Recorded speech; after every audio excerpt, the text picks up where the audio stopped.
battle like we anticipated against a team who I think is certainly one of the top 20, if not higher, teams in the country, even without the preseason conference player of the year. They're deep, they're fast, they're athletic. But our guys met the challenge today, prepared well, got off to a good start. So I was really, really proud of how they approached the game from a mental standpoint. Again, we get up 19 points, and you hope to be able to extend that to 24 or 25. The reality is it just doesn't happen very often in this league, guys. I mean, teams have too good of players. They have coaches who make adjustments, and they're all tournament caliber teams, and tournament caliber teams find a way to respond and make sure that the game at least is going to be in the balance late. So I thought our guys' response to their response was obviously critical because we lost the lead there and had to make some plays to win. And our guys made winning plays throughout the final stretch of the game. We talked in that last media about having to beat a tougher team. And collectively, I think over the course of the game today, that showed up we were a tougher team. And, big shout out to our crowd. Thought they were sensational again. That's several in a row. We're starting to build something really, really cool with our student crowd, especially, but even our non-student fans. The energy in the building was phenomenal throughout. And certainly, I don't know if we win that game if we're on the road today. I think being at home definitely was, a difference maker for us because our crowd stuck with it even when we lost the lead and helped pull us through. And honestly, my vision for this program getting back to where everybody who cheers for it wants it to go is that we continue to replicate that and find more people to come. I think it was somewhat around 10,000. We host 13, 6, 11. So that's what we're shooting for. And one day we're going to get there because I know that our fans appreciate the way our guys compete, the way they compete defensively, the hustle that they play with, the heart that they play with. We don't always play great, but these guys compete their butts off, and that was the difference today. A few months back, you guys struggled with those scenarios where you have a big lead and you lose games. What kind of growth have you seen in those scenarios? Yeah, that's what as a coach, you hope for. And obviously I come in here on November 10th after losing to Southern Illinois, and I feel bad that we're not there yet. But I have a vision for our team always getting better as the year goes along. And if you don't struggle early, it's hard to grow. We don't want to lose. The kids are out there trying their best, but they don't know what they don't know. And sometimes you have to go through difficult moments to figure out what works best for you. And there's been a lot of dynamics with this team this year between Woody's dad and Moose's injury. Now, Avery's out here. The kids keep showing up every day and believing in our staff, in themselves, and most importantly, believing in each other. Because if you do that, and you stick with the plan, you don't deviate. You block out the outside noise that tells you on November 11th that your coach should be fired and everybody's not good enough to be on scholarship here. Then you have a chance to really do some special things. And if you're good enough, you got to have the talent, no question. But we do. We've got talented enough players, and our kids are getting better, and it's a credit to them. What planet is Caleb on right now? Caleb Boone. Oh, man. The planet I hoped he had been on for the last 3 years. I'll give him his freshman year. But I saw something in that kid as a freshman in high school that I thought he could become the type of player that we're seeing now. And not prophetic or anything. I've just seen enough good basketball players that I believed his ability, if he worked hard enough, because there was a lot of work to be done, that he could become one of the best players in our conference. To be honest, the truth is he fought it a little bit for a while. Not that he didn't want to become that. I think it was more like that's a scary proposition to put yourself out there. Most people don't like that kind of expectation. They'd rather just kind of stay below the radar, be good, show up, not have to be accountable, not have to be counted on, and just be a dude that blends in.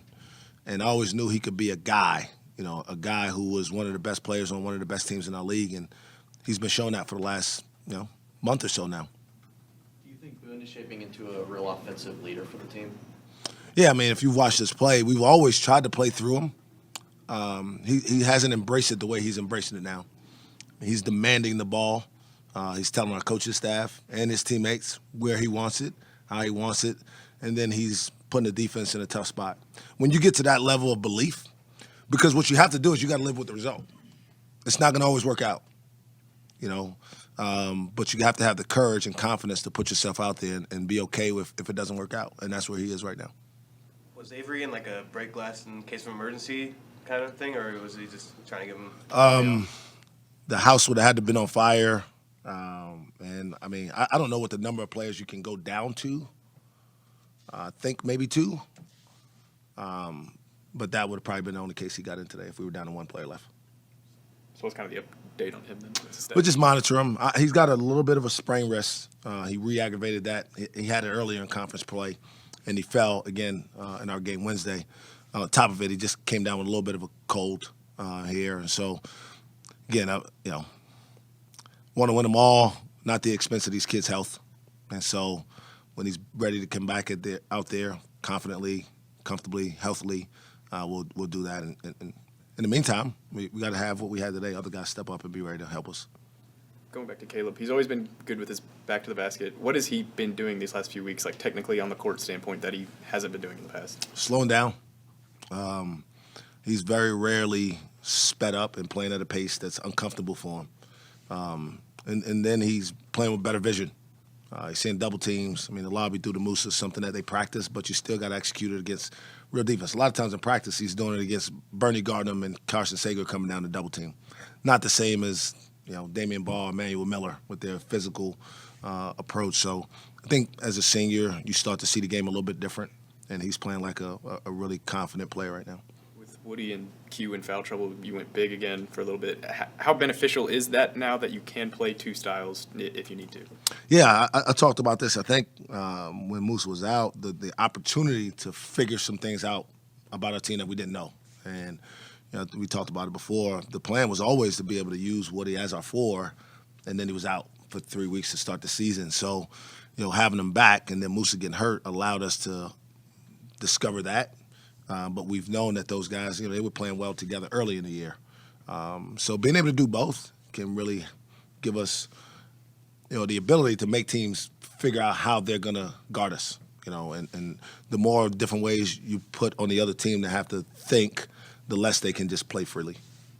Mike, TCU takes the lead there, and you guys go into timeout. What's the message to John Michael? And he hits those 2 pretty gutty free shots right there. Well, honestly, the message is stop turning the ball over. Really good team. But we knew turnovers lead the points for them. They're the best team in the country in fast break points. And so if you turn it over, you're just playing into their hands. And when we were able to get our defense set, other than a couple pick and pop threes, which we adjusted to by switching the ball screens, a lot of their points were coming off of just bad offensive decision making. So really it was just, let's get a shot.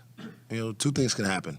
We can make it or miss it, or we got a chance to, with Musa and Caleb out there, to get an offensive rebound, maybe get fouled. But you take all those things off the table when you just throw the ball to the other team. So it was really just a matter of executing our plays, get a shot on the rim, and then seeing what happens. During those stretches with a few turnovers, and especially in the second half, was that just guys trying to do too much, or like you said, just kind of bad passes? Obviously being down 19, they ramped up their physical pressure, their approach, and we kind of got a little comfortable. Some of the passes weren't even really like challenged. We literally just threw the ball to no one. It landed out of bounds. So I think just losing our focus briefly, and that's all it takes against the caliber of teams that we play twice a week now is, a 8-0 run or whatever, and now it's a different ballgame. What did you see from John Michael Wright late, just what he was able to do, kind of take over? Just belief, a confidence, and a courage to, again, live with the results. He was a little bit hesitant earlier in the year to do those type of things. And part of it is coming in and embracing his role as a secondary scorer. He probably took it too far. Still needs him to find his aggressive points in the game. And especially now, Bryce didn't play great. Avery's out. Need a guard out there to make some plays. I thought him and Asbury were terrific. Did you feel that the team's urgency shifted right after TCU took the lead there and came all the way back? I don't know. I think part of it, honestly, is our crowd sticking with us and pulling us over the hump and not getting down and continue to bring energy and driving our guys. And I think every time we made a play and they would get excited, it'd give our guys a little bit more motivation. So again, I don't want to downplay at all the significance that our fans had on this game today. Did you get an explanation on the flagrant on John Michael? Apparently, he grabbed his jersey. I haven't seen it myself, and obviously, I think that's kind of an automatic on a fast break. You can't grab a jersey. Haven't seen it play, so I wasn't really in any position to argue it. And we're told not to look up at the replay, so because that's another technical if you then point to the scoreboard. So it's kind of a tricky situation. I had to act like I didn't know what was going on, even though I heard our fans screaming that was a bad call. That was kind of a point that kind of flipped for TCU. Was that? Did you feel that momentum? Sure. There were a couple plays there that calls went their way. That that's all it takes against a really good team. A couple shots don't go down, and then they get the benefit of that, and they could flip the confidence of a team that really was kind of searching. They were kind of searching at that point. The problem was it started with a bad turnover, and if it doesn't start with a bad turnover, we're never in that position. Did you get a view of his save too? John Michaels? Yeah. Yeah, I saw that one live during the action. It's a tremendous play, heads-up play. Obviously, it's something we talk about, we work on. But to have the wherewithal in the moment to do it, it looks like him and Asbury made eye contact. But you always want to throw it as far away from the other team's basket as possible. And Asbury went and made a great play on it. John Michael said he didn't know where Asbury was. Okay, well, it's even better that he knew to throw the ball as far away from the other team's basket. I'm glad Asbury saw it then. When you bring in somebody from the Big South, how confident are you on how they'll adjust to this level on like a game like today? How do you know that a guy can do that? I mean, you don't know any of it, to be honest. I mean, and in some ways, everyone. It doesn't matter if they come from UCLA. I mean, it's the same thing. Our league's different than every other league in the country, far and away. I mean, if you look at the analytics, it says that this league is leaps and bounds better than the next best conference.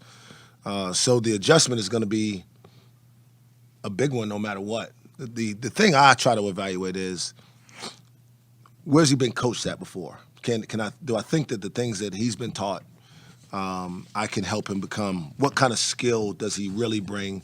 And then obviously size for position matters. He's obviously not a big guard, but for 3 years he shot over 40% from three. He scored almost 2,000 points, and he played for a phenomenal basketball coach. So I know he's been taught the game, and those things are things you try to take into account when you're taking a transfer.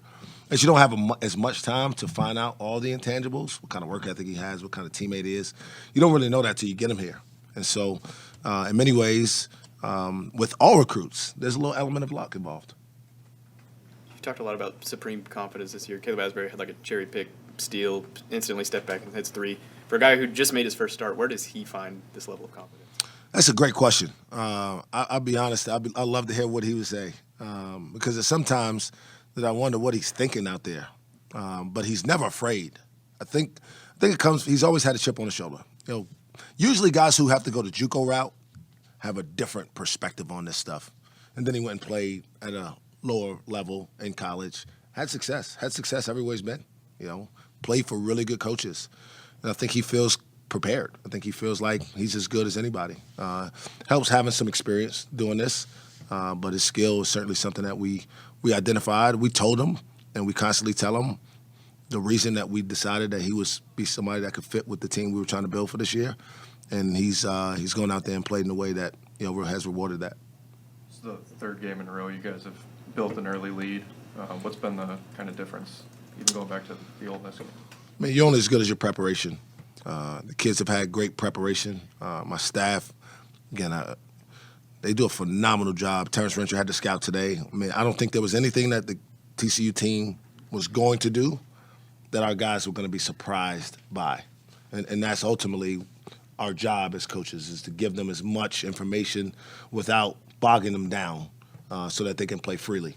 And they felt confident. I mean, obviously we got several stops to start the game because we knew exactly where we were supposed to be on the defensive end. And then we executed our offense really well. And so the combination of it, but there's some personnel, right? Having Caleb out there and the floor space has made a big difference in us being able to get off to the good starts lately because we've pretty much thrown him the ball and tried to figure out how teams are going to guard him to start each game. How much fun is this team having right now? I mean, just winning 5 of the last 6.